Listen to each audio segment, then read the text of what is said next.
Rome didn't fall in a day. It ruled the world for over 1,000 years and then collapsed silently, consuming itself from within.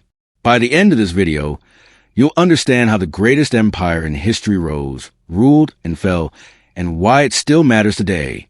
Rome shaped the modern world. Its laws influenced today's legal systems. Its roads became the foundation of Europe. Its ideas about power, citizenship, and governance still affect your life, even if you've never studied history. Rome begins in 753 BC as a small settlement along the Tiber River. Legend tells of Romulus and Remus, twins raised by a wolf. Romulus kills Remus and founds Rome. From the start, Rome was ambitious, violent, and driven to survive. Rome's strength wasn't technology or generals. It was discipline. Soldiers trained relentlessly, fought as units, and obeyed orders perfectly. Rome built systems, armies, logistics, and laws rewarding loyalty. Slowly, Rome conquered Italy, Carthage, Greece, and Spain. Rome overthrows its kings and establishes a republic. Power is shared among elected officials, the Senate, and the people. Yet, wealth concentrates among elites, while soldiers and small farmers struggle. Political unrest grows, eventually sparking civil wars. Julius Caesar rises through conquest in Gaul, gaining popularity with soldiers and the public. Facing Senate opposition, he crosses the Rubicon River, sparking civil war. Caesar becomes dictator for life, ending the republic. His assassination on the Ides of March fails to restore freedom. Rome is changed forever. Octavian, Caesar's adopted son, becomes Augustus. He controls Rome without taking the title of king, bringing stability and peace.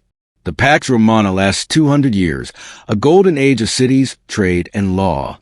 Yet beneath the surface, corruption and instability quietly grow. Power hides corruption. Emperors like Nero, Caligula, and Commodus rule dangerously. Armies begin to pick leaders. Taxes rise, currency loses value, and inequality grows. The empire is strong outwardly, but weak inwardly. Rome rules over 60 million people. Roads, aqueducts, and cities flourish. But borders stretch too far. Armies drain resources, inflation grows, and citizens grow restless. Rome's size, wealth, and ambition become both its strength and its vulnerability. Christianity spreads throughout the empire, transforming Roman identity. Temples become churches, and old traditions fade. The empire eventually splits into west and east, each facing unique political, social, and military challenges. By 476 AD, the Western Empire collapses quietly. Cities empty, trade disappears, and roads crumble. Barbarian tribes settle former Roman territories. The Western Empire fades from Europe, ushering in the Dark Ages. The Eastern Empire survives as Byzantium. Constantinople thrives for another 1,000 years, preserving Roman law, culture, and identity. The Eastern Empire becomes a beacon of stability, trade, and art while the West crumbles. Rome's wealth depended on conquest and trade. Armies protected borders but were costly. Inflation and overtaxation destabilized the economy. Soldiers became mercenaries, loyal only to commanders who paid them. Economic strain weakened the empire from within. Rome built roads, aqueducts, and bridges that connected the empire efficiently.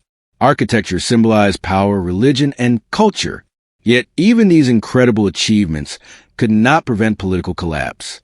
Gladiatorial games entertained the masses, but also distracted from political unrest. Festivals, art, and architecture showcased Rome's glory while hiding its growing internal problems. Culture was both a symbol of greatness and a tool of control. Rome's borders became overstretched. Constant warfare drained resources and manpower. Barbarian tribes like the Goths, Vandals, and Huns threatened Roman territories. The military could no longer secure the empire effectively. Frequent assassinations and coups destabilized leadership. Emperors came and went by force. Political loyalty weakened, and Rome struggled to maintain a coherent government. Leadership crises accelerated decline. Christianity became the state religion, transforming social and political life. Pagan traditions faded. Religion unified people, but also reshaped the identity and politics of the empire. Social cohesion became intertwined with faith. The Western Empire fell, but the Eastern Empire continued as a cultural, political, and economic hub. Constantinople thrived, preserving Roman knowledge, law, and art for centuries. Rome's legacy endured even as the West collapsed. Roman law, language, and infrastructure influenced Europe for centuries. Roads became highways, legal systems mirrored Roman codes, and citizenship concepts persisted. Rome's influence shaped modern governance, cities, and culture. Rome did not fall because of enemies alone.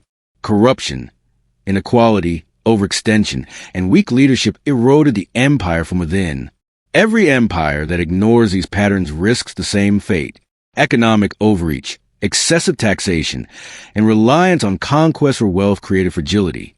Inflation and mercenary armies destabilize society. Rome shows that internal decay is more deadly than external threats. Rome's military was unmatched, yet overstretched borders and reliance on mercenaries led to vulnerability.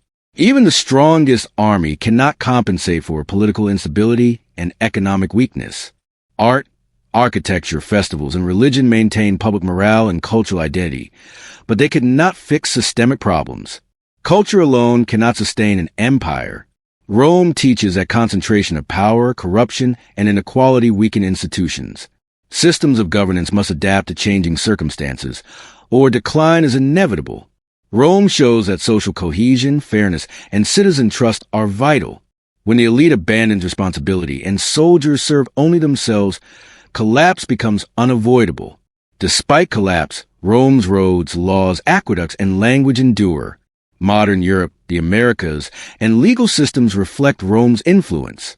Rome remains one of history's most important empires. Understanding Rome helps us see patterns in history and governance. Power, corruption, and overextension repeat across centuries. Rome is a warning and a lesson. Empires rise through ambition, discipline, and systems. They fall when corruption, greed, and mismanagement take root. Rome teaches that no empire is eternal, but ideas and innovations can outlive rulers. Rome's story is not just history. It is a mirror for our world. Its lessons echo in modern politics, economics, and society. Studying Rome helps us understand how power and civilization endure or collapse. If you found this journey to the Roman Empire enlightening, like this video, subscribe for more cinematic history, and comment Rome to explore the next empire. History is not just in books. It's all around us.